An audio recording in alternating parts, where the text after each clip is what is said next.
Sige, unboxing na sa gift. Sige, 3, 1.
Drum roll please, drum roll. Ako sir no. Ako sir. Ako gidapat sir oy. Ako gidapat sir. So sexy kay ko sir. Congrats. Bye. Ayo boy, ay ginit ni video. Pwede na mag-ilis sir. Pwede na. Pwede na picture.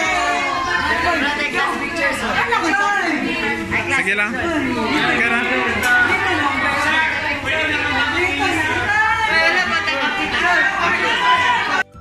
This is the continuation of the unboxing sa nakita mo kaganina sa among classroom. And ang nakabunod sa kuha si Jules, so therefore siya ang maghatag sa ating gifts. Pero wala pa na ako na siya gabrihan. Special mo din siya ng gift. Not. Siya ka ba Yan naman si Jules nga dili daw siya pwede iputos. Binaanan naman ko siya. Ikaw na lang, Jules. Wala gini siya nag-joke. Siya gini nakakuhan bunot sa ako. Siya, si Jules ang gift. Bantay lang gini si Jules. Usa na mo gani i-giftang gini. Masigbaki na sir yan. Ano laman? Ay! Something very important that hindi. Sakto ba akong kuhan? Something very important that you need this, especially if you're not like the first thing in the morning you need this alarm clock. Na nice siya. Very good siya because for the past few years, I think 4 or 5 years, I've been using cellphone as an alarm clock. And then of course, kung cellphone mo yung alarm clock mo, it's within reach. So matatempt ka talaga na mag-internet. The nice question. Thank you so much. Hala, cute kaayo siya, Diyos. Thank you. Hala, kaila ko sa top 4. I've been dreaming ba yung magpalit o ingon ani, but of course, nice siya. And then I wonder if how it works. Be? I need to insert AA battery into movement on rear of the clock. And then to set time, turn the button on the rear of the clock until the hands are set at the correct time. Hola, thank you so much, Jules. I like this. It's really very helpful. Then mahal-mahal para bugin niyo siya. Sige, librehon lang ta ka, Jules. Milk